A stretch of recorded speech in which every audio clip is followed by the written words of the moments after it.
এই গরমটা কতদিন পর্যন্ত থাকতে পারে? এল নিনো ইয়ার এটা শুরু হয় বছরের মাঝামাঝি সময়, মে থেকে জুন, এই সময়টাতে শুরু হয় এবং শেষ হতে হতেই নভেম্বর, ডিসেম্বর, কখনো কখনো জানুয়ারি পর্যন্ত চলে যায়। তার মানে বোঝা যায় এই বছরটা আমাদের উপরে অনেক বেশি গরম পড়তে শুরু করেছে, অনেক বেশি গরম আসতে শুরু করেছে।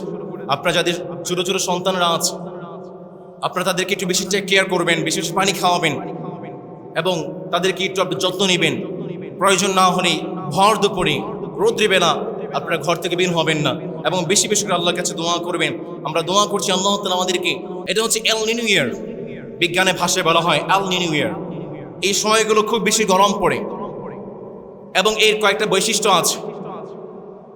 বর্তমান রিপোর্ট জানাচ্ছে এল নিনো মে ওয়ার্সেন হিট ওয়েভস গ্লোবালি, পুরো পৃথিবীতে গরমের তাপমাত্রাটা অনেক বেশি বেড়ে যাবে।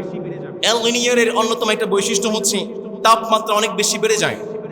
বিশেষ করে এশিয়ার যে কান্ট্রিগুলো আছে, বাংলাদেশ, ইন্ডিয়া, পাকিস্তান, এই দেশগুলোতে তাপমাত্রা অনেক পরিমাণে বেড়ে যাবে এবং বৃষ্টিপাত কম হবে।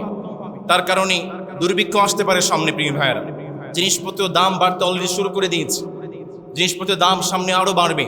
সেই জন্য অবশ্যই আপনাদেরকে ইস্তেগফার করতে হবে, বেশি বেশি আল্লাহর কাছে দোয়া করতে হবে। এই এল নিনো ইয়ারের 2 নম্বর বৈশিষ্ট্য হচ্ছে আমেরিকার যে দেশগুলো আছে, এই দেশগুলোতে বৃষ্টিপাত আরও বেড়ে যায় এবং আমাদের যে দেশ কান্ট্রিগুলো আছে, এই কান্ট্রিগুলোতে বৃষ্টিপাত কমে যায়। শীতের মৌসুমকালীন সময়ে শীতটা কমে যায় এবং গরমটা অত্যাধিক বেড়ে যায়।